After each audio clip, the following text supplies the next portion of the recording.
Tudo bem? A paz do Senhor. Hoje eu tenho o privilégio de estar compartilhando a palavra com os irmãos. Nosso pastor Jackson está de viagem para Belém, foi ministrar ali no acampamento dos jovens e hoje com certeza está ministrando lá nos cultos da Paz Belém. Então hoje, mais uma vez, é um privilégio estar com vocês aqui. Vamos então preparar, dedicar os nossos corações, feche seus olhos, vamos pedir que venha dos céus. A palavra de Deus, ela é viva e eficaz e ela tem esse poder de transformar a nossa vida, mudar a nossa história. Pai, nessa hora, Senhor, nós nos preparamos. Obrigado por esse tempo, Senhor, que dedicamos na nossa semana para receber de Ti, para receber, ó Pai, do Teu coração. Estamos felizes em estar na Tua casa. A Tua palavra diz, alegrei-me quando me disseram, vamos à casa do Senhor. E aqui na casa do Senhor nós queremos sentar à mesa com o Senhor, olhar nos Teus olhos e receber, Senhor Deus, do Teu coração. Eu declaro, Senhor Deus, nessa hora e te peço, Senhor, como a Sua palavra diz, todo sofisma, toda fortaleza, Senhor Deus, todo bloqueio na nossa mente, todo bloqueio, Senhor Deus, no nosso coração, anulamos, Senhor Deus, pelo conhecimento da palavra de Deus e que os nossos corações estejam abertos para receber, o nosso coração seja, Senhor, uma terra boa, para quando as sementes dos céus caírem sobre nós, elas possam produzir a 30, a 90 e a 100 por um e darmos frutificar e darmos muito fruto para a glória do Senhor, em nome de Jesus. Amém, queridos? Vamos abrir a nossa Bíblia em Josué capítulo 1. Josué capítulo 1 diz assim, vou ler o versículo 2, o 3 e o versículo 11. A palavra diz assim, meu servo Moisés está morto.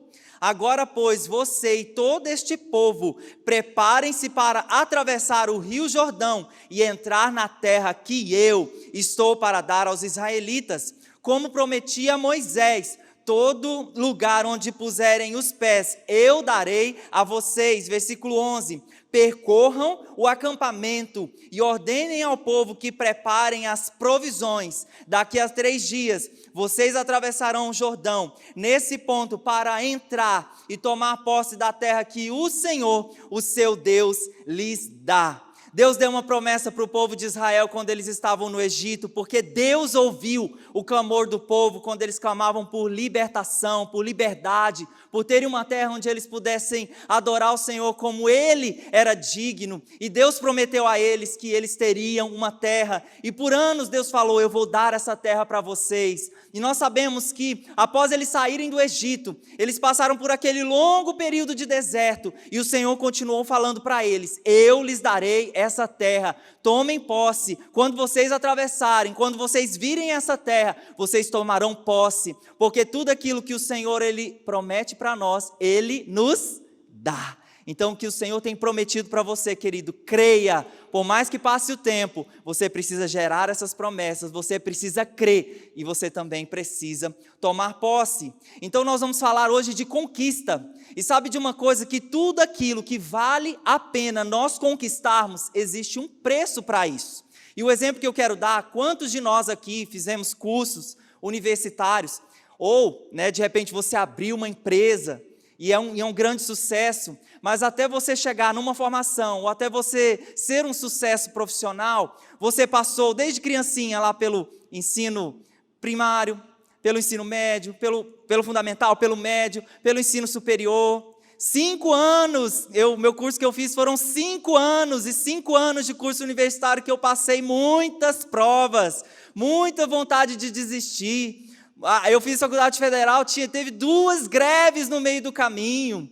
Então foram tantas provas, e provas também que para estudar, tantos livros e que você faz, e tantas provas que você passa e você faz também. Então tudo aquilo que você precisa conquistar, que você conquista, tem um preço. Se você tem uma empresa, tem um preço. Quando nós vamos abrir empresa, infelizmente nossa nação tem tanta burocracia, são tantos documentos, você arruma tudo e aparece lá 30 mil documentos que estão ainda fora. Então, e quando chega lá no final, você fala, uau, que bom, terminei, conquistei. Quando você se forma, é aquela alegria com a sua família. Então, tudo aquilo que nós vamos conquistar tudo aquilo que vale a pena ser conquistado, tem um preço a ser pago. Então, nesse preço, você empenha muito esforço. Nada vem de graça para nós. E tudo aquilo que vem de graça se vai tão fácil, mas tudo aquilo que nós conquistamos realmente tem aquele valor, né? Nós que somos pais, quando nós vamos conversar com os nossos filhos, olha meu filho, nada na vida é fácil, você precisa se empenhar, você precisa crescer, você precisa estudar. E olha só, na nossa vida espiritual também não é diferente, segue o mesmo padrão, segue o mesmo modelo. Nós temos as promessas de Deus, nós temos como também as promessas do sangue de Jesus, né, que nos dão a vitória contra o pecado. E em segundo lugar, também nós devemos, para que nós possamos tomar posse das promessas que Deus tem para nós precisamos conquistar áreas dentro de nós. Então bata a mão no seu peito, assim, ó, hoje é dia de se analisar, hoje é dia de olhar para dentro de si. Então, tem territórios aí no seu coração, tem áreas, tem regiões da sua vida que você precisa conquistar para que você avance. E um questionamento recorrente na nossa vida cristã é o seguinte: se eu nasci de novo, o dia que eu entreguei a minha vida para Jesus, no dia que eu desci, nas águas do batismo, por que eu ainda convivo com a presença de pecado na minha vida? Por que eu ainda me iro? Porque eu ainda tenho raiva, porque eu crio contenda, porque quando alguém me fecha no trânsito, a minha vontade é abrir o vidro e soltar um palavrão. Por quê?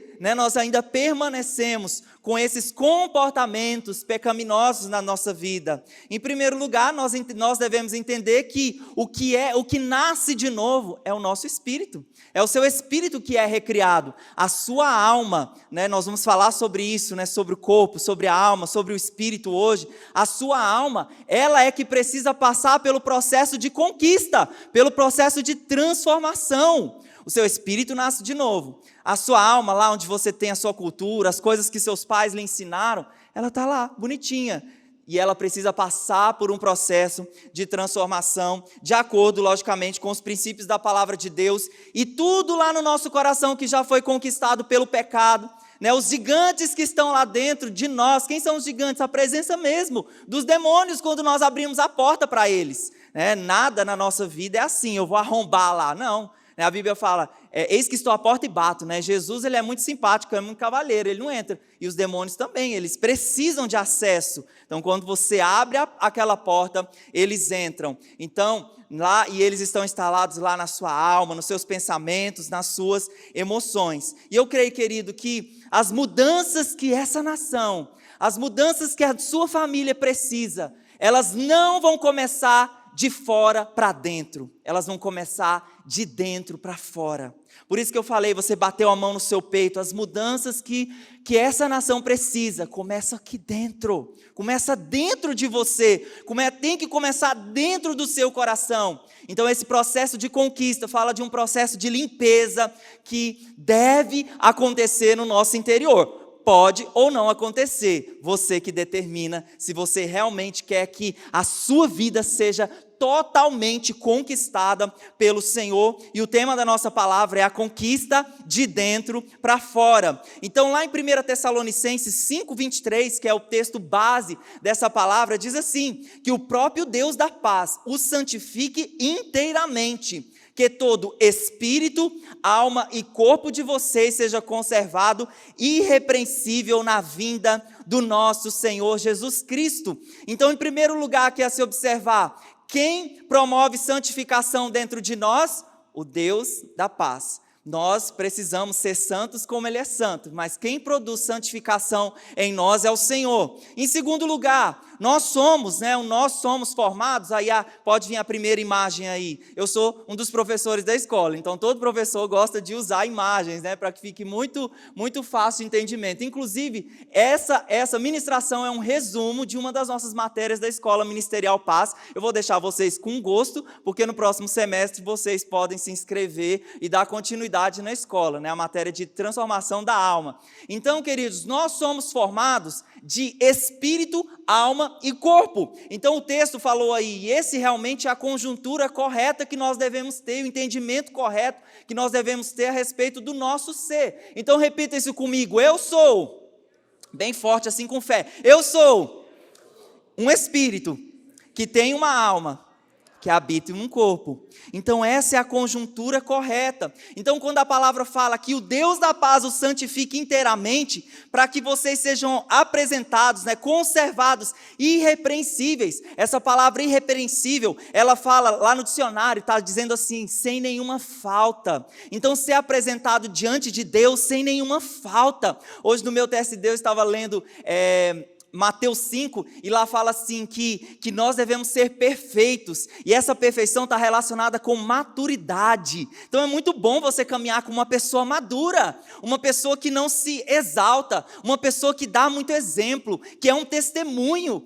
por mais que ela erre, por mais que nós habitamos essa carne tão má, tão dura, tão difícil, mas nós sermos um testemunho, nós sermos um exemplo, isso é muito bom. Então a Bíblia fala, e qual é o propósito? Para a vinda do nosso Senhor Jesus Cristo. Então, é um processo. E nós vamos, então, falar sobre esses três, essa dimensão. Então, como eu falei, o correto, porque muitos de nós vivem no campo da alma. E é o que nós chamamos de um crente carnal ou um crente almático. Que é o crente almático? Ele vive realmente, ele troca essa prioridade. Ele fala assim, eu sou uma alma que tem um corpo e lá no fundo tem um espírito. Então o que ele faz? A Bíblia não fala que a carne milita contra o espírito? E é muito melhor, e essa realmente é o processo que deve ter vitória. O nosso espírito sempre está vitorioso, nosso espírito sempre está muito fortalecido, o espírito está forte, e a alma subjugada, e a alma crucificada. Então, esse realmente é o processo certo.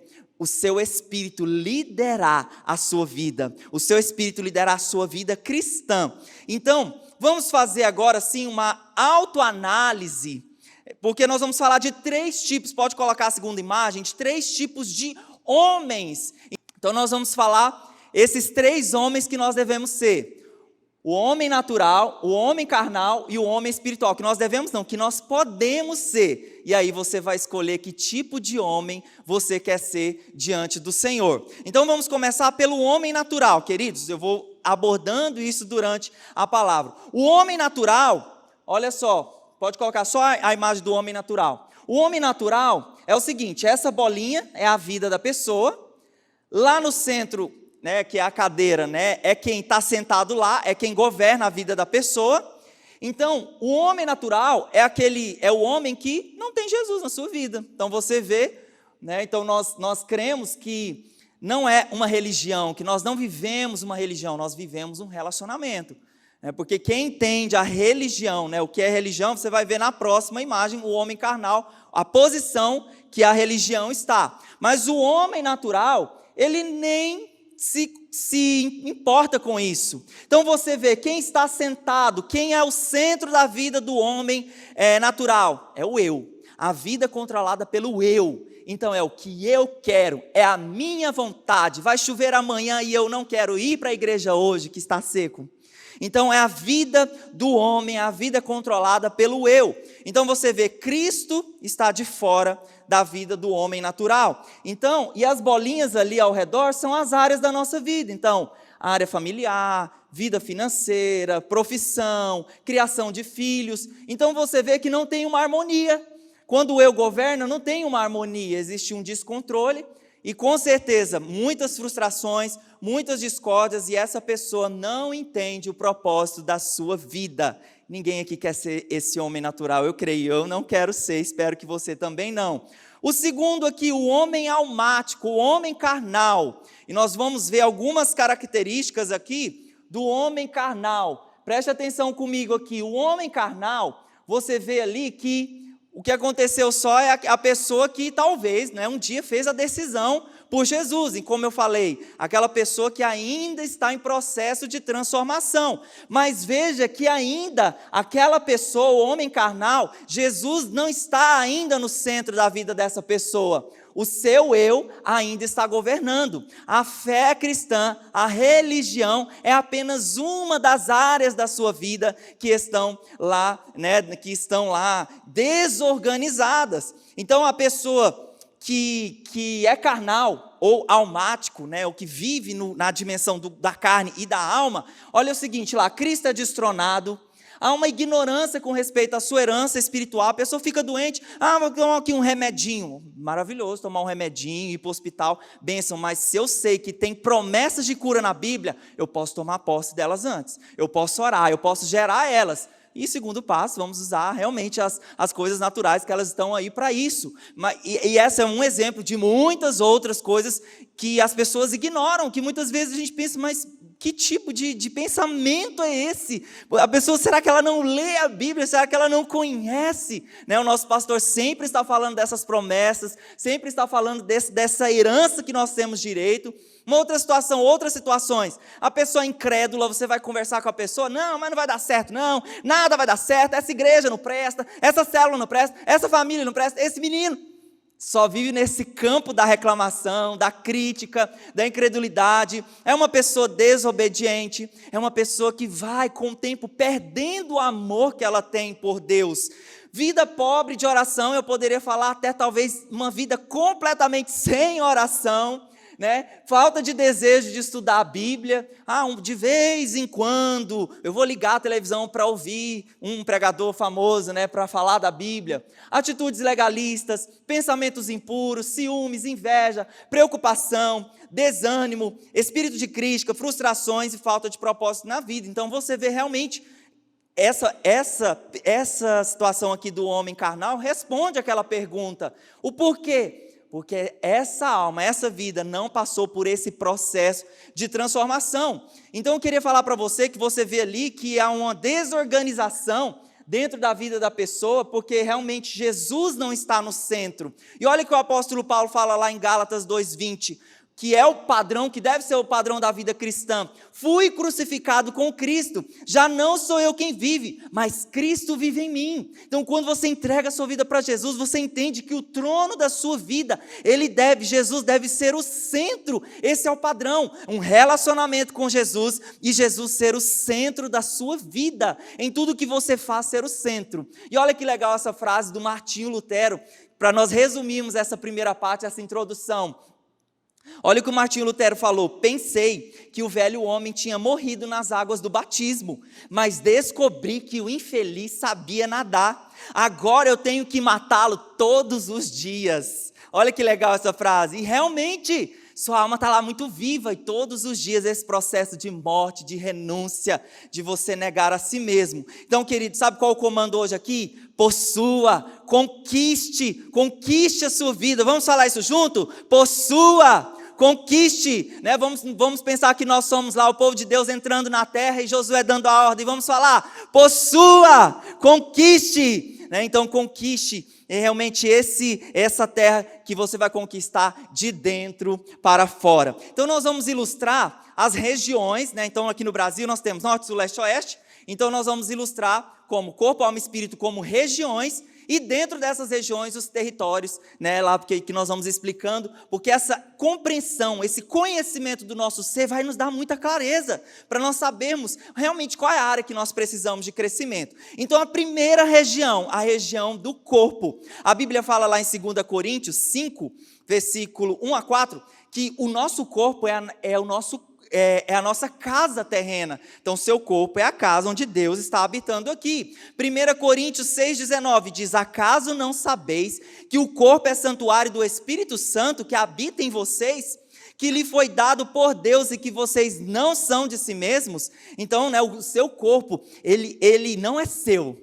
Então o homem espiritual, e agora nós estamos construindo o homem espiritual, desconstruindo o homem que vive no campo da carne. E eu creio, queridos, que esse lado, essa guerra, então eu falei, o propósito é esse: meu espírito muito forte, meu espírito encorajado, meu espírito muito cheio da palavra de Deus, para que a alma realmente ela fique lá no lugar dela. Nós vamos falar bem da alma, viu, gente? Que parece que realmente a alma é super terrível, mas no lugar dela, na hora dela, nós vamos falar já dela. Então nosso corpo, olha só, então o apóstolo Paulo ele está falando aqui, olha, Deus mora no seu corpo, Ele habita. Então seu corpo não é de você mesmo, seu corpo é do Espírito Santo.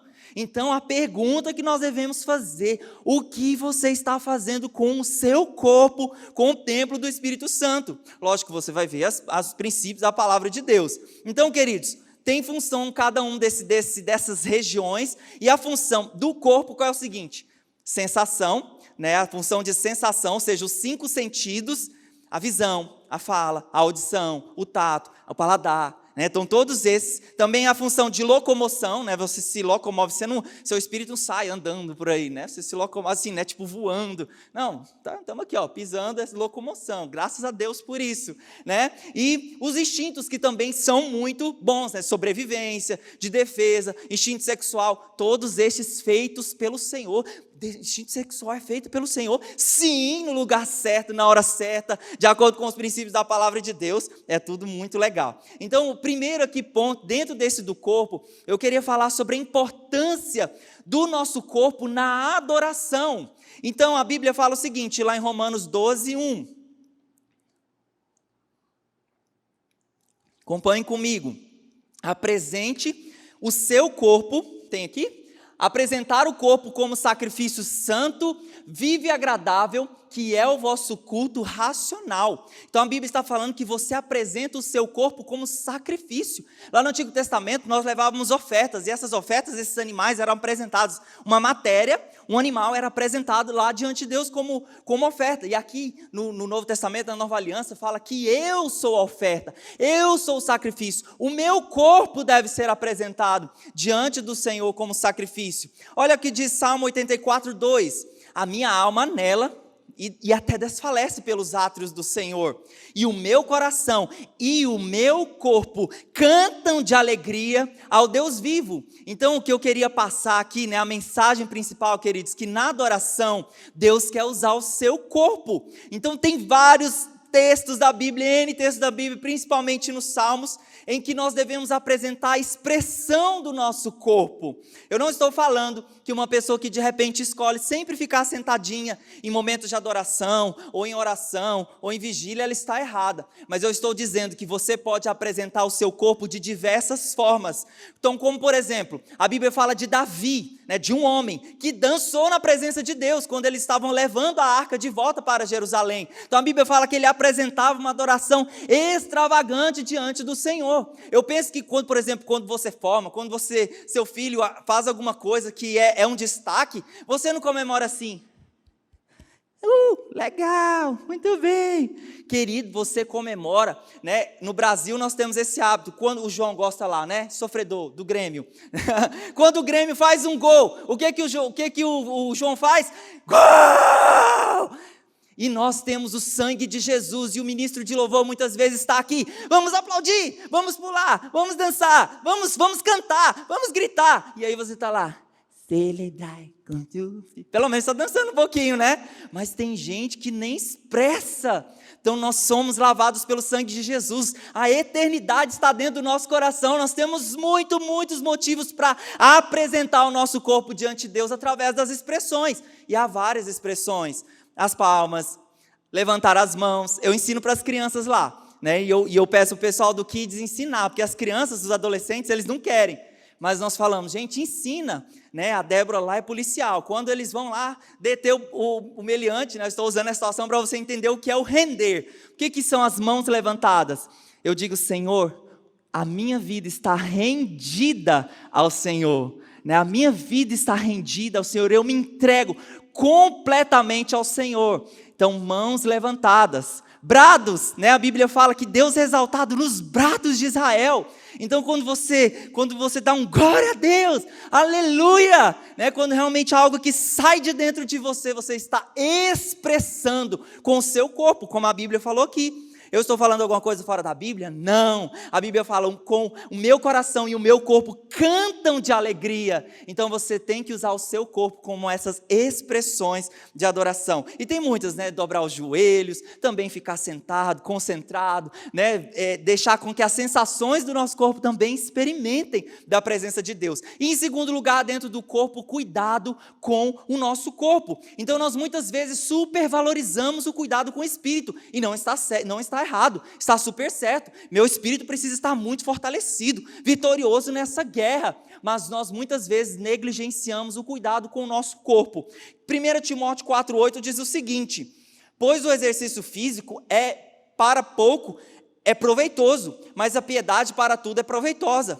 Porque tem a promessa da vida que agora e daqui há de ser. Então o José Elias, que é meu parceiro ali do pedal, ele pode estar falando, Willy, para que a gente fez 55 quilômetros ontem pedalando? Se a Bíblia está falando que o exercício físico para pouco é proveitoso, calma lá, vamos interpretar o texto de forma correta. A Bíblia está falando que diante da piedade, da prática das obras, de confiar nas promessas, realmente tem pouco proveito. Mas vamos fazer uma seguinte pergunta aqui. Se você, com o seu corpo, que você se locomove, que você pode fazer algo, que você pode servir no Kids, e muitas vezes a gente pede assim, vamos servir no Kids, aí a pessoa fala assim, minha coluna está entrevada, pastor, não consigo servir lá não.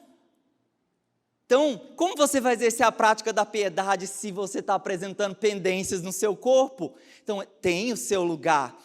Não é proveitoso para a eternidade, mas quando você pensa que Deus ele vai te dar o máximo de dias nessa terra para que você cumpra o propósito que Ele tem estabelecido para você, é com o seu corpo que Ele realmente vai usar. Então, mãos levantadas, coração rendido.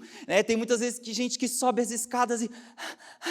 Então eu creio, querido, que antes de um diagnóstico médico, que muitas pessoas reagem, realmente por causa de uma má notícia, o médico fala assim, você está doente, e a pessoa não, agora, aí sai desesperada, sai querendo fazer muitos quilômetros, correr muito, nadar muito, mas eu creio que nós podemos ter o conhecimento preventivo, decidir hoje, e é realmente uma decisão que você pode fazer, não amanhã, aquela decisão de segunda, viu gente, mas vai permanecer terça, quarta, quinta, sexta, sábado, aí domingo você vem para a igreja, tá? Descansa o corpo um dia. Então, queridos, é muito importante que você de fato, e nós não estamos falando aqui de um biotipo, é mais assim, é assado, porque a gente tem que ser super bonito, não é isso, é que realmente você cuide do que você está comendo e daquilo que o seu corpo está fazendo. Você sabia que a nossa cidade é uma das capitais que mais tem qualidade de vida nessa área? Então você não pode ficar de fora disso, É muito legal nós vermos aí nas ruas o pessoal se movimentando. Então você quer cumprir o propósito da sua vida de forma plena? Então, querido, cuide do seu corpo. E aí você precisa priorizar.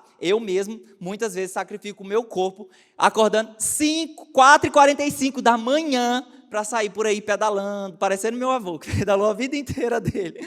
Mas, e aí, de acordo, você vai encontrar lá a melhor atividade para você fazer, mas faça, tome essa decisão, e vai ser muito bom para você. Então, nós falamos em primeiro lugar dessa região do corpo, e em segundo lugar, da região da alma. Então, a nossa alma, vamos falar bem da alma agora, é o centro da nossa personalidade, é o centro do nosso eu. Então a sua alma, querido, ela é feita e aí você vai fazer isso comigo de forma didática, para ficar bem registrado aí no seu coração. A sua alma é feita de pensamentos, de emoções, coração, e de vontades. Então vamos fazer juntos? Pensamentos, emoções e vontades. E aí eu vou mostrar para vocês de forma muito legal. Então eu vou falar aqui, Cláudio, você é muito bonito, Você é bonito, olha lá, já sorriu. Então o que aconteceu com ele? Ele recebeu o pensamento, recebeu aqui o elogio, isso é bonito, Então ele isso acontece muito rápido. Ele já, na emoção dele, e ele expressou com um sorriso. Agora eu vou dar outro exemplo, Rogério, fulano de tal lá na igreja falou mal de você. Olha lá o que ele fez. Então, muitas vezes, a reação da nossa alma é o seguinte, mas me mostra aqui quem é esse irmão, que eu quero ir lá mesmo, dar um tapa nele, eu quero ir lá, mas eu vou te falar, e aí vomita, Então, essa pessoa é esse irmão aqui que está no campo das emoções, que ele não conseguiu se controlar. Querido, eu falei só um exemplo, mas tem vários, todos os momentos nós estamos sendo provados, em todos os momentos. Então, por que aconteceu?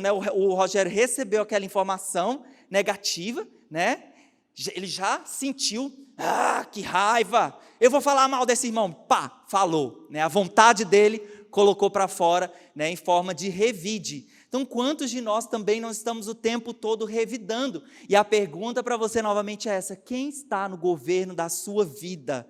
Não é o problema que você vai anular completamente a sua alma, você não vai revidar, mas você pode controlar ela, o Espírito Santo pode controlar ela, quando o seu espírito, o seu relacionamento com Deus está muito fortalecido no seu interior. Então a pergunta para você, quem está no governo da sua vida, Jesus ou os outros? Então eu sempre, quando vou falar disso aqui, tem um livro que eu li no início da minha caminhada cristã, do Charles Sheldon, que é o seguinte: em seus passos, o título é Em Seus Passos, o que faria Jesus? É uma ficção, recomendo para todos vocês, é uma ficção bem pequena, mas lá mostra essa dimensão assim, desse dia a dia normal. Nós estamos no ordinário, né, no ordinário da nossa vida, nas atividades do dia a dia, e o pensamento, quando alguém vem assim, então, se nós usamos a mente de Cristo, se você usa a mente de Cristo, o Rogério poderia falar assim, poderia pensar assim: será que esse pensamento, porque ele já matou o irmão no coração dele, né, ele já xingou lá dentro, ele já expôs em forma de raiva, e dependendo da pessoa, ela já vai lá tirar a satisfação, né? Mas se Jesus está no centro da nossa vida, vou pensar assim: será que Jesus faria isso? Será que Jesus teria esse pensamento, esse comportamento? Então, em todos os momentos, nós tendo essa pergunta aqui dentro, né? Coloca a sua cabeça para pensar, irmão. É para isso que você tem a sua cabeça. Então, lá dentro da nossa alma, nós temos esses 3 territórios: o território do pensamento, o território das emoções, o território das vontades. Eu vou começar falando da terra, então, dos pensamentos. A Bíblia fala: Marcos 12:30, ame o Senhor, o seu Deus, de todo o seu coração, de toda a sua alma, de todo o seu entendimento e de todas as suas forças. Então, esse amor pelo Senhor, ele tem que ser: os meus pensamentos devem amar o Senhor em todo o tempo. Esse é o princípio, né, desse Em Seus Passos que faria Jesus, em todo o tempo. Então, querido, Deus nos deu uma capacidade incrível. A nossa mente, ela é incrível. Nossa, olha aqui, né, seu celular aí, que você faz tantas coisas com ele, alguém inventou isso, então nós estamos vivendo numa época realmente de invenções maravilhosas, e olha que o homem nem Deus, porque Deus tirou, né, capacidade de conhecimento, de pensamento do homem, e olha que nós temos, né, por causa do pecado, e olha que nós fazemos já tantas coisas incríveis e maravilhosas, né, de pensamento, filmes que nós vemos, tantas ideias criativas em todo o tempo, as coisas são assim. Mas, querido, uma coisa terrível também é o nosso pensamento, essa área desgovernada, quando realmente Deus não está no centro do nosso pensamento. Então, uma mente muitas vezes corrompida, uma mente como essa, né, desse exemplo, você já foi provado, né, porque nós estamos todo o tempo sendo provados. Quando é provado, olha o que sai para fora, é o que está lá dentro, né, como a Bíblia fala, a boca fala do que está cheio o nosso coração. Então, queridos, o nosso padrão de pensamentos depende de tudo aquilo que está sendo lançado na sua mente. E a ilustração que eu gosto de falar é o seguinte: vocês estão olhando ali, não tem uma pipa ali, ó, não tem ali? Está lá? Sim ou não? Tem uma pipa lá fora, né? Então é um passarinho. Uma delas está lá? Está lá hoje? É um passarinho voando. Querido, você não pode impedir que o passarinho voe sobre a sua cabeça, né? Você não pode impedir. Agora, o que você pode impedir é que ele faça um ninho na sua cabeça e ele faça as outras coisas que ele faz lá, dominando a sua mente. Então, o que você joga, o que você está... Quem são as pessoas que você segue?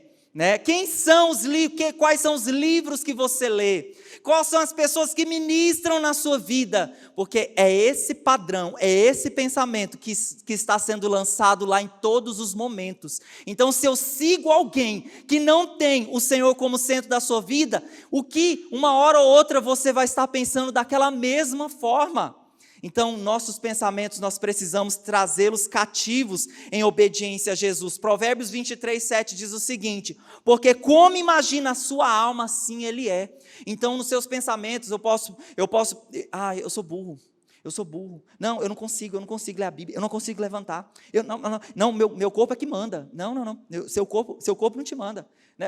Seu corpo te manda. Não acorda não, fica aí dormindo, aproveita. Né? Então, tudo começa aqui. Né? Então, querido, qual é a fonte de alimentação dos seus pensamentos? Nós sabemos que a fonte correta é a palavra de Deus. E olha as formas como que nossos pensamentos trabalham. Com pensamentos. Né? Então eu creio, queridos, que é realmente um campo de batalha. Aí ao redor da sua mente está sendo lançado vários tipos de ideias, e só está esperando uma aí, né? Como a Bíblia fala, como flechas, né? Como setas inflamadas do maligno para entrar. Né? Então ele funciona com pensamentos e com imagens. Os homens sabem muito bem disso. Passa uma mulher mal vestida na rua, né? toda sedutora lá, e aí o que o homem ele faz? Opa! E aí, meu irmão, o problema não é você olhar, o problema é olhar de novo e aqui na sua cabeça você já pensou todas as outras coisas. Então, essa guerra, então, como eu falei, o problema não é olhar assim, opa, Senhor, perdão, Senhor, não é isso que eu queria pensar. Então, pensamentos e imagens. Então, queridos, quais são as formas de nós darmos território na nossa mente para o inimigo? Em primeiro lugar, nós possuímos uma mente não renovada. 2 Coríntios 4,4 diz: o Deus desse século cegou o entendimento dos incrédulos. Então, essa mente não renovada é uma mente cega, é uma mente endurecida, uma mente que não se abre para os princípios da palavra de Deus, que não se abre, não vê, não consegue compreender os princípios da palavra. Como eu falei, é uma religião, a pessoa não vive um relacionamento, porque quando você vive um relacionamento com seu esposo, com um amigo, você ouve o amigo, ele está falando, olha, a direção não está certa, mude essa direção. No relacionamento você ouve, você considera aquele pensamento, aquele conselho, mas realmente aqui na religião é muito aquela dureza, não é assim, não é assado. Então essa mente muito, muito endurecida. Outra situação, a mente carnal. Romanos 8,6 diz que a inclinação da carne é morte. Então a pessoa que vive dominada no reino dos sentidos. Então, realmente, essa mente carnal o que manda é o que eu quero comer. Então, o crente não bebe, né? O crente come. Aí chega na comunhão, come. Fica com a barriga estufada, né? Então, essa pessoa que vive ali nesse aspecto, nesse domínio dos sentidos, ok? Outra situação, admitirmos mentiras, enganos na nossa mente. Então, é aquele ouvido cego. O irmão, vou dar o exemplo aqui novamente, né? O irmão foi lá e falou mal de você. O ouvido cego, ele rapidamente, esse irmão é mau, esse irmão não é de Deus não, já julga, né? Então a mente de Cristo, ela vai pensar assim, olha, não, Rogério, eu acho que, será que foi assim mesmo? Talvez não foi assim não, aquele irmão é muito amado, cara, eu não aceito isso não, eu vou lá conversar com ele, pode ser? Vou lá resolver isso. Então você não esboçou, né? Você realmente ficou triste, porque nós somos feitos de emoções, mas eu não vou assim, matar o meu irmão lá dentro do meu coração, né? Então, ouvindo essas mentiras, sem questionar elas com os princípios da palavra. Então, essa mente ativa, quando vocês ouvem aí, leem material, porque nós estamos vivendo realmente numa época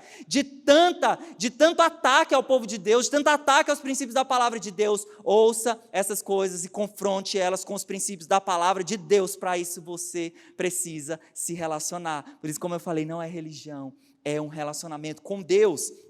Olha o que aconteceu lá com a Eva, né? Então Gênesis 3:1 fala assim, olha o que a serpente, né? O engano, olha lá o engano, o que a serpente falou para Eva: foi isso mesmo que Deus disse?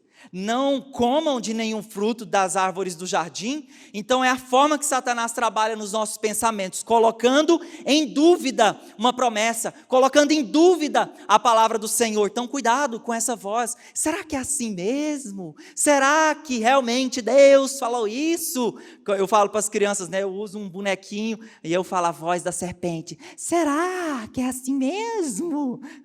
Então cuidado com essa voz que vem tão silenciosa, tão maravilhosa. Então, queridos, nós devemos entender então desses ataques, como nós damos esse território para o inimigo, mas também nós podemos ativar a nossa mente. Romanos 12:2, que é um texto clássico, padrão para a vida cristã. Não se amoldem ao padrão desse mundo. Então, quando eu realmente eu estou questionando, eu falei, não, isso daí eu acho que não é da palavra de Deus. Eu li na palavra, eu sei, eu vivo, isso daí não está certo, né? A palavra de Deus diz, né? A palavra de Deus diz, né? Jesus confrontou Satanás dizendo, a palavra de Deus diz, né? Então é assim que a gente deve falar. Não se amoldem, e aí transformem-se pela renovação da sua mente, para que sejam capazes de experimentar e comprovar a boa, agradável e perfeita vontade de Deus. Todos nós queremos coisas boas, todos nós queremos o agradável, o perfeito de Deus, mas para isso, querido, a Bíblia está falando aqui, Jesus vai te transformar. Não, você é um processo que o verbo está falando assim, transformem-se, está jogando a responsabilidade para você. Então, o que fazer para nós termos uma mente ativa? Põe a mão na cabeça e fala assim, pensa, meu irmão, né? Pensa, quando vir lá o pensamento errado, opa, paralisa esses pensamentos. E eu gosto muito desse versículo. Às vezes quando eu sou atacado, né, eu peco, e quando eu peco, às vezes, aí realmente quando eu vou pedir perdão, e eu começo a declarar os textos da palavra. E olha que esse texto diz, 2 Coríntios 2, 15 a 16, mas quem é espiritual, nosso objetivo aqui é, todos vocês saiam mesmo, não, eu quero sempre ser esse homem espiritual, mas quem é espiritual, discerne todas as coisas, e ele mesmo, por ninguém é discernido. Pois quem conheceu a mente do Senhor para que possa instruí-lo? Nós, porém, temos a mente de Cristo. Então, quantas vezes eu falo, se eu colocar a mão na minha cabeça, eu falo, eu tenho a mente de Cristo, eu tenho a mente de Cristo. Outro texto que você precisa ter de cor e viver no seu coração, Filipenses 4:8, tudo aquilo que é puro, tudo que é verdadeiro, tudo que for nobre, tudo que for correto, tudo que for puro, tudo que for amável, tudo que for de boa fama, se houver algo de excelente ou digno de louvor, pense nessas coisas. Então o padrão do pensamento é esse versículo, decore, fala, Deus, tudo que é puro. Então vem um pensamento, né, passou a mulher, opa, tudo que é puro, tudo que é amável, tudo que é de louvor, a minha mente, alguém falou mal de você, eu tenho pensamentos de verdade, eu tenho pensamentos de justiça, eu tenho a mente de Cristo. Isso, querido, faça isso. Aproveite, quando sair daqui, faça isso, faça essa atividade prática, para você ver se Satanás não corre de você, porque você vai estar confrontando ele com os princípios da palavra de Deus. Conhecereis a verdade vos libertará, João 8,32, confrontando o erro com a verdade. Você sabia que os peritos do Banco Central, eles não ficam todos os dias estudando as notas falsas, eles estão estudando, eles têm a ciência da nota verdadeira, porque quando aparece uma falta, ele falou, a nota verdadeira, ela tem essa marca d'água, a nota verdadeira, ela é assim, ela é assado. Então, eu não fico estudando o diabo, eu fico estudando Deus, amém? Você estuda Deus, você estuda os princípios, e a verdade realmente tem esse poder de libertar. Segunda terra nessa área, nessa região da alma, as nossas emoções. Salmos 42:1, como a corça anseia por águas correntes, a minha alma anseia por ti, ó Deus. Olha, a nossa alma anseia, ela deve ansiar pelo Senhor. Então realmente, querida, as nossas emoções, ela é uma parte tão importante dentro de nós. Com as nossas emoções, realmente a vida tem cor, tem alegria, tem júbilo, tem tristeza, tem desejos, tem saudades, isso é considerado, mas o que eu não posso fazer é viver guiado por emoções, e sim pela fé, porque a Bíblia fala que o justo vive pela fé, e não baseado nas suas emoções. Hoje eu estou muito triste, não, o justo vive pela fé, né? Eu posso dizer, eu aprendi a viver contente em toda e qualquer situação. Então, o justo vive pela fé. Então, as suas decisões, outro campo muito legal, nós muitas vezes ouvimos, e tantas vezes, muitos de nós tomam decisões baseadas no que está sentindo. Não estou sentindo nada nessa igreja, eu não estou sentindo nada nesse casamento, eu acho que já morreu. Então, eu tomar uma decisão baseada no que eu estou sentindo, como eu falei, o justo vive pela fé. Não podemos basear uma decisão de mudança de igreja, de mudança de cidade, de terminar um relacionamento por causa das emoções. Seja corajoso, possua essa terra, expulse esses espíritos de lá de dentro, esses espíritos que estão enganando. Eu creio, nada é impossível para Deus, tudo é possível para Ele. Pode ser que 10% do casamento, do relacionamento conjugal está ali, vivo. Deus tem o poder de ressuscitar os 90%, amém? Então nós não podemos nos basear no que nós estamos sentindo para tomar decisões, porque olha só, Jeremias 17:9, o coração é mais enganoso do que qualquer outra doença, do que qualquer outra coisa, e essa doença é incurável, quem é capaz de compreendê-lo? Então olha que a Bíblia está falando que o seu coração, as suas emoções são enganosas. Você pode tomar uma decisão baseada numa emoção e chegar lá na frente e falar, mas Deus, por que o Senhor permitiu isso acontecer com a minha vida? Mas vamos voltar aqui, Deus vai falar, vamos voltar aqui, lá a decisão não foi orada, assim, né? Nenhum líder participou, não teve jejum, não teve quebrantamento, não teve princípio da palavra. Opa, mas eu te amo, querido. Vou chorar contigo aqui, nós vamos andar agora em vitória. Se você quer, eu quero. Então vamos lá, porque Deus é perdoador. Ele não joga na cara os nossos pecados, mas vamos trazer a memória, né? Então, nesse processo, queridos, de nós tomarmos posse dessa terra do nosso coração, nas nossas emoções, Satanás, realmente na nossa infância, em todos os momentos, ele está querendo nos ferir. Então, cada experiência negativa que as crianças, ou que você sofreu quando você era criança, porque principalmente nessa fase da vida, como por exemplo, rejeições, né, uma criança que foi rejeitada na gravidez, uma situação realmente de divórcio dos pais, uma situação de rejeição, né, de uma esposa rejeitada no casamento, né, de uma separação, o pai abandona, o vício dos pais, todos esses tipos de rejeições, também de auto-rejeições, que é quando a pessoa olha no espelho e fala, eu sou feia, eu sou burro, então todas essas coisas realmente entraram como pensamentos e começam a se incorporar nas nossas emoções. Outras situações também de feridas que Satanás provoca, desvios e abusos na área sexual. Então nós precisamos, utilizando a mente de Jesus, paralisar esse ataque, essa forma que Satanás trabalha nas nossas emoções. E a pergunta que eu quero fazer para você, querido, você já pensou isso? Será que eu sou ferido? Será que o que eu tenho? Porque eu, por exemplo, né, quando eu era jovem, eu ouvia palavras assim, eu pensava, será que eu sou ferido? Será? Mas, a partir desse momento, como eu comecei a pensar, será que eu tenho alguma situação assim que me feriu? Na minha cabeça não tinha, mas quando eu falei, Senhor, me mostra, Senhor, me revela áreas dentro de mim que precisam ser curadas, principalmente jogando, né, com essa pergunta que eu fiz lá no começo, eu converti, mas por que eu sou irado assim? Por que eu só vivo brigando com a minha família?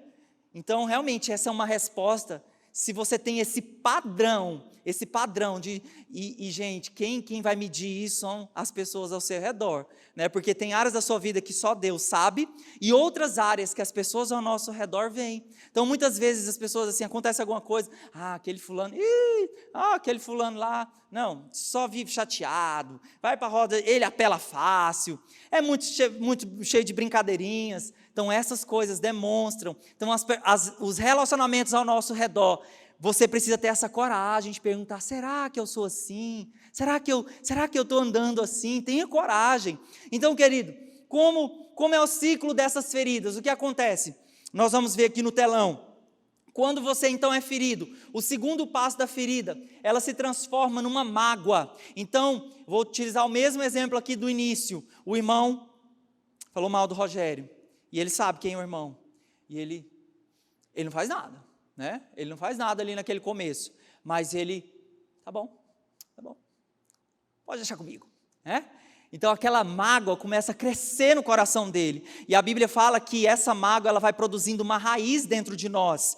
Só volta lá, pode passar no texto, depois nós vamos voltar nesse passo a passo. Hebreus 12:15. Cuidem que ninguém se exclua da graça de Deus e que nenhuma raiz de amargura cause perturbação, contaminando a muitos. Então você vê que a amargura, esse sentimento mal que eu posso ficar nutrindo contra os outros, o que é o processo? Eu quero que o Rogério, né, eu estou magoado com ele.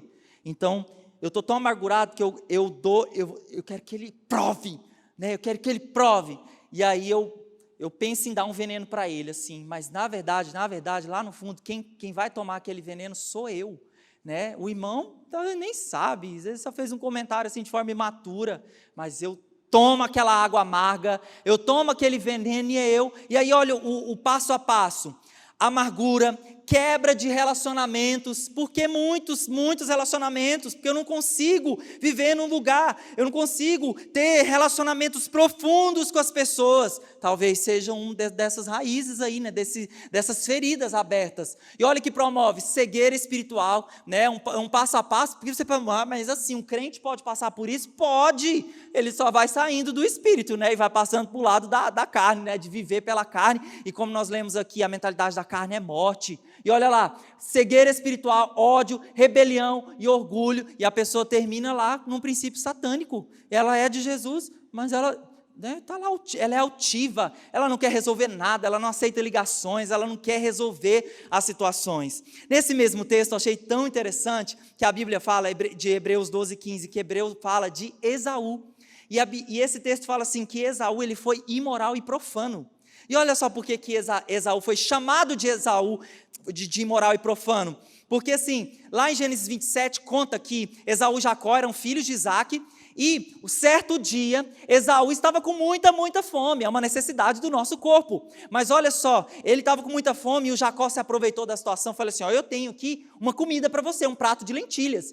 E se você aceitar, se você quiser essa proposta, mas eu quero uma coisa de você, né? Eu tomo lá da cá, você vai receber, você vai comer, mas eu quero o seu direito de primogenitura, de seu filho primeiro, eu quero receber a bênção no seu lugar. Já pensou? Ele estava com tanta fome que ele nem pensou direito no que ele estava fazendo. Ele não, toma aqui, pode pegar esse direito aí, isso não vale para nada. Olha que pensamento. Só que isso, queridos, olha que gerou no coração do Esaú. Quando Isaac estava para morrer e ele ia liberar a bênção sobre os filhos, o Jacó que recebeu a bênção, lógico, ele enganou? Sim, enganou, mas não estamos falando do Jacó nesse momento, estamos falando de Esaú. Ele enganou o irmão dele e Esaú não recebeu aquela bênção. E olha o que diz lá em Esaú, eu já criei outro livro da Bíblia. Gênesis 27:41 diz que depois passado por isso, o Jacó recebe a bênção. Olha o que o versículo 41 diz, Esaú guardou rancor contra Jacó, por causa da bênção que seu pai lhe dera, e disse a si mesmo, matarei o meu irmão.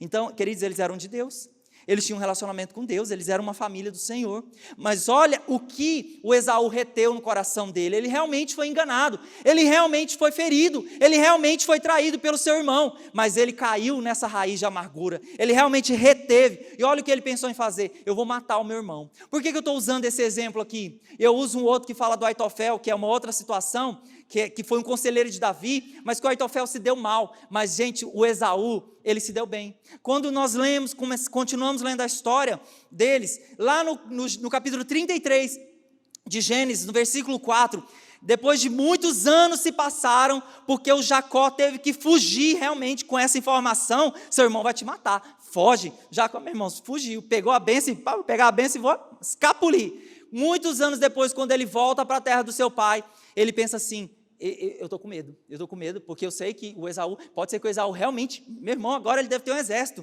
e ele realmente foi com muito medo, mas olha que lindo, mas Esaú correu ao encontro de Jacó, e abraçou-se ao seu pescoço, e o beijou, e eles choraram. Então os anos se passaram, mas Esaú não reteve aquela amargura, porque ele também foi abençoado, porque ele também entendeu que Deus tinha um propósito na vida dele, e que ele não tinha perdido tudo, que ele tinha Deus, então ele liberou seu irmão, e olha que encontro maravilhoso, onde eles choraram, onde eles se perdoaram, onde o Jacó se liberou, amém, queridos, isso é incrível, ele terminou bem. Só que muitos de nós, muitas pessoas não terminam bem, elas morrem, elas levam para o caixão, né, esse comportamento de amargura, de não liberar perdão, de não se consertar, e principalmente esse conserto, gente, é nas nossas famílias, que são as pessoas mais próximas de nós, amém? E além de Esaú, uma outra pessoa também na Bíblia,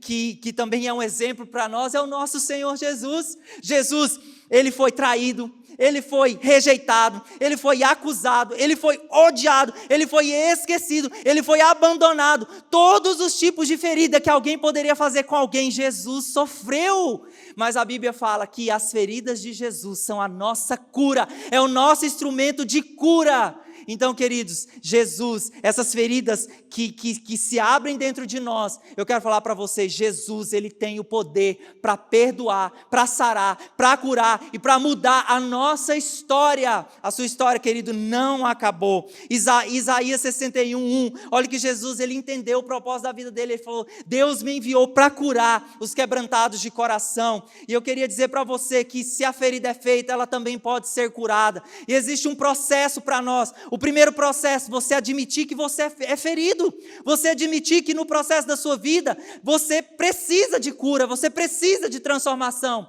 Em segundo lugar, você precisa confessar. colocar para fora. Tiago 5,16, vomitar. Para o Senhor, porque 1 João 1,9, se nós confessarmos a Deus nossos pecados, Ele é fiel e justo para nos perdoar e nos purificar de toda injustiça. Tiago 5,16, orem, né, uns pelos outros, confessem para que sejam curados. Então Tiago fala que tem que haver esse processo de confissão, diante de uma pessoa, de um líder, né, de alguém que você confia, de uma pessoa madura, você ter coragem de contar. E eu sempre conto isso em algumas reuniões mais fechadas, nos nossos encontros, porque eu perguntava, será que eu sou ferido? Será que realmente tem áreas da minha vida? Eu me perguntava, mas quando eu me abri para isso, e lá na minha história, lá na minha infância, eu fui molestado sexualmente, eu fui abusado sexualmente, e isso foi um padrão de perseguição, de muita vergonha. Eu carreguei muito sentimento de vergonha na minha vida, porque as pessoas me incriminavam, viam como eu era, e falavam mal, e aquilo me feria muito. E eu lembro que na minha adolescência, eu permitindo com o Espírito Santo, né, quando eu me converti, e eu buscando a Deus de forma sincera, eu coloquei isso para fora. Porque minha mãe não sabia, né, também, como era criança, né, os pais precisavam saber. Quando eu trouxe para fora aquelas informações, quando eu trouxe para fora todo aquele peso, porque eu já andava cabisbaixo, já andava, talvez até num processo de depressão, não sabia, né, não era tão comum isso naquela época, né, esse ensino, mas quando eu trouxe isso para fora, quando eu realmente tive coragem, porque é um enfrentamento, você ficar diante de uma pessoa e ter coragem de contar todo o podre da sua vida, as atitudes más que você teve, né, e influenciadas, né, pelo pecado, é muito difícil, mas querido, esse enfrentamento, nós estamos falando de conquista, não estamos? Nós estamos falando de guerra, não estamos? Você acha que eles entraram lá? E aí, beleza, tchau pessoal, a terra é nossa. Não foi não, eles enfrentaram, eles falaram, gigantes, essa terra é nossa, em nome de Jesus nós vamos lutar, saiam daqui. Eles tiveram essa intenção, essa coragem de partir para cima e falar, essa terra, essa área da minha vida, ela é do Senhor, ela não é das trevas, eu não aceito essa dominação demoníaca sobre a minha vida. E foi assim que eu fiz. E também sabe outra coisa que eu fiz, que o outro passo aqui é perdoar, porque eu tive que perdoar aqueles meninos que tinham me molestado. Eu não conseguia olhar para eles, eu não conseguia nem falar o nome deles direito, mas eu me lembro um dia quando o Espírito Santo falou, é tempo de você começar a falar isso, é tempo de você começar a liberar, a falar para a igreja, porque eu quero curar pessoas através do seu testemunho. E eu falava, Deus, esse negócio é muito difícil, abrir, falar essas coisas, é muito difícil se expor dessa forma. E o Espírito Santo falou, fala. Então todas as vezes que eu falo, hoje eu estou segurando as emoções, que eu falei, Deus, uma das coisas hoje na mensagem, eu não vou chorar, eu vou segurar minhas emoções, porque eu tenho a mente de Cristo, eu vou segurar. Então eu falei para o Senhor, olha Deus, é uma coisa tão difícil, porque eu tenho que contar isso, mas queridos, todas as vezes que eu falo isso, que eu compartilho, alguém me procura durante a semana, e tem essa coragem, e ele fala, eu estou me enfrentando, ele vem, eu me enfrento. Quantas vezes, e eu quero dizer para você, tenha coragem de se expor, tenha coragem de tirar esse lixo de dentro da sua alma, porque isso não vai te levar para o caminho certo, isso vai te levar para um caminho realmente de domínio de Satanás. E o outro ponto aqui é romper com o domínio de Satanás e seguir em frente. Quando eu perdoei, eu liguei para aquele meu primo que fez isso comigo, eu falei o seguinte, talvez você nem lembre, mas eu lembro, e eu quero falar para você uma coisa, eu te perdoo, eu não tenho mais nada contra você, você está perdoado. Recentemente a gente esteve junto, eu olhei nos olhos dele, uau, experimentar a cura, é isso, sarou, eu lembro, mas não dói mais, amém? Né? Deus não vai passar a borracha lá, mas não vai doer mais no seu coração.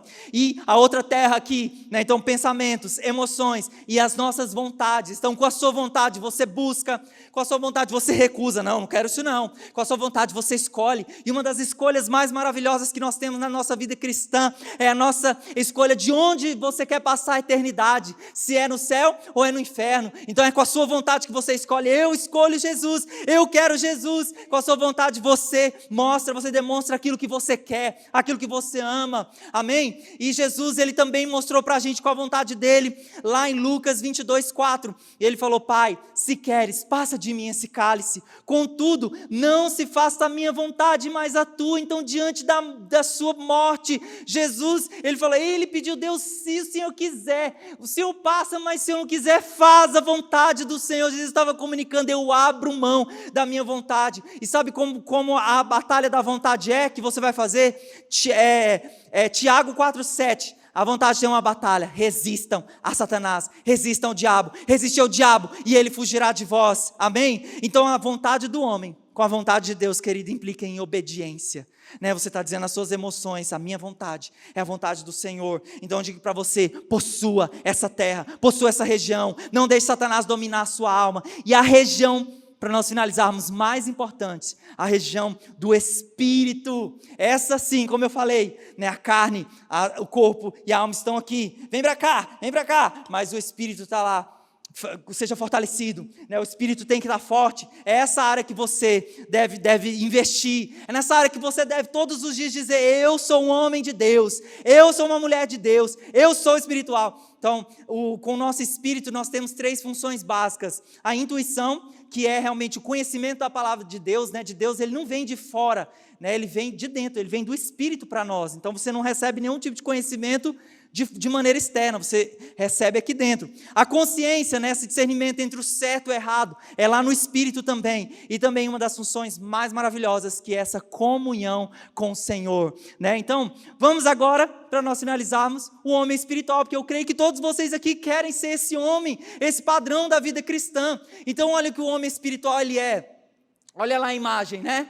Jesus no centro da nossa vida, o eu está crucificado e todas as áreas da nossa vida em harmonia. João 10:10, eu vim para que tenham vida e tenham vida plena. Olha lá o que o homem espiritual ele é cristocêntrico, ele tem uma vida frutífera e abundante, ele é dirigido pelo Espírito Santo, ele também possui, ele conduz pessoas a Jesus, ele não fica só com ele, né, o que é a verdade. Ele possui uma vida de oração, ele conhece a palavra de Deus, ele confia em Deus, ele obedece a Deus, ele tem os frutos do Espírito dentro dele. Mas eu não tenho amor assim no meu coração, querido. Tem, o Espírito Santo já mora aí dentro do seu coração, você só tem que tomar posse e dizer: eu já tenho essa terra, eu já tenho amor, eu já tenho fé, eu sou fiel, eu tenho domínio sobre a minha vida, né? Assim, o domínio pelo Espírito Santo, né? O domínio sobre a alma e sobre o corpo. Então Jesus, ele realmente nos prometeu, essa é uma promessa também, vida plena e vida abundante. A gente só pensa em ser muito próspero, não tem nada, né, de mal nisso, mas nós temos que ser pleno, queridos, em todas as outras áreas, né? O que adianta ganhar o mundo inteiro, perder a própria alma? E o pastor Melvin Eduardo, sempre nosso apóstolo, né, da nossa pai do pastor Ebe, sempre falava que adianta ganhar o mundo inteiro e perder a própria família. O que adianta, né? O que adianta ser tão rico e meus filhos são desobedientes, né? Como aconteceu com Eli. Ele era um sacerdote, ele dedicou a vida dele para Jesus, mas os filhos deles eram reverentes, não tinha plenitude na criação de filhos dele. Então, a nossa vida cristã, esse homem espiritual, ele está trabalhando em todo o tempo para ser um grande homem de Deus. Então, uma das coisas, queridos, mais importantes aqui na caminhada com o Espírito Santo é o recebimento da verdade de Deus através da revelação da palavra de Deus. Então, uma coisa é você conhecer as Escrituras, decorar, ler. Outra coisa é aquela Escritura saltar da Bíblia para o seu coração. Então, o apóstolo Paulo sempre orava por isso, Efésios 1:16. Peço que o Senhor Jesus Cristo, o Pai glorioso, lhes dê espírito de sabedoria e de revelação, no pleno conhecimento dele. Oro para que o coração de vocês seja aberto. Então, olha o que o líder está orando. Olha que nós precisamos orar pelo rebanho de Deus. Abre os olhos, revela, chama essa pessoa para o Senhor, chama ela para mais perto de ti, porque se uma vez que nós temos revelação, todas as outras áreas da nossa vida vão ser afetadas e vão ser afetadas para o melhor. E eu queria pedir para que você fique de pé, e nessa hora, Uma das outras faces do Espírito Santo é o poder de Deus, é aquilo que no grego é chamado de dunamis, que é como um poder de dinamite. Quando o Espírito Santo está tão fortalecido na nossa vida, você se esvaziando do seu eu, a sua vida fica tão cheia do Senhor, onde você fica liberado para receber autoridade, mas não apenas para receber, mas também para dar, para compartilhar, para se encher. E a palavra de Deus diz, e lá em Atos 1:8, e esse poder que habita, e recebereis poder ao descer sobre vós o Espírito Santo. Então, querido, você precisa alimentar o seu espírito de muita presença de Deus. Amém? Então vamos fechar os nossos olhos, e o meu desafio para você é esse. Eu queria fazer um primeiro desafio aqui, porque lá em Oséias 6, 1-3 diz assim: venham, voltemos para o Senhor. Diariamente você vai precisar fazer essa oração. Venham, eu quero ir, eu quero me voltar para o Senhor. Ele nos despedaçou, mas Ele trará cura. Ele nos feriu, mas sarará as nossas feridas. Conheçamos o Senhor, esforçamo-nos por conhecê-lo. Conheçamos o Senhor, esforçamo-nos por conhecê-lo. Conquiste ao seu coração, conquiste essas áreas da sua vida. Diga ao Senhor: eu quero ser esse homem cheio do Senhor. Eu quero ser esse homem que tem em contato, comunhão, intimidade com o Espírito Santo. Eu não quero ser religioso, eu quero ser cheio de Jesus. Eu quero ser cheio de Jesus. E eu quero declarar para você: conquiste essa terra, conquiste essa terra. E eu queria fazer o primeiro apelo aqui para você que ali dentro daqueles 3 homens, o natural, o carnal e o espiritual, você se viu como homem natural, como homem que você ainda não reconhece o senhorio de Jesus na sua vida. E eu queria te desafiar, porque a palavra diz que se você não tiver coragem de confessar aos homens aqui na igreja, se você não tiver coragem de levantar a sua mão, vir à frente, a palavra de Deus diz que lá no céu, na eternidade, Deus vai ou reconhecer você, ou vai falar: eu não conheço ele. E eu queria te desafiar, essa palavra te tocou, você quer entregar a sua vida para Jesus, Jesus ser o centro da sua vida, Jesus ser o centro da sua história, que você corresse, viesse aqui na frente e diante do Senhor dissesse: Deus, eu quero, Senhor, fazer essa decisão. Diga com a sua vontade: eu quero Jesus, eu escolho Jesus, eu quero deixar que Ele conquiste o meu coração. Venha, quero te dar essa oportunidade, venha. Se o Espírito Santo falou com você, se há áreas do seu coração que precisam de conserto, de mudanças, de quebrantamento, venha. Essa é a hora de Deus para você, essa é a hora de Deus para o seu coração. Todos nós, um dia nós já fizemos essa decisão por Jesus. Ela é tão importante para que todos vejam e para que em primeiro lugar o nosso Senhor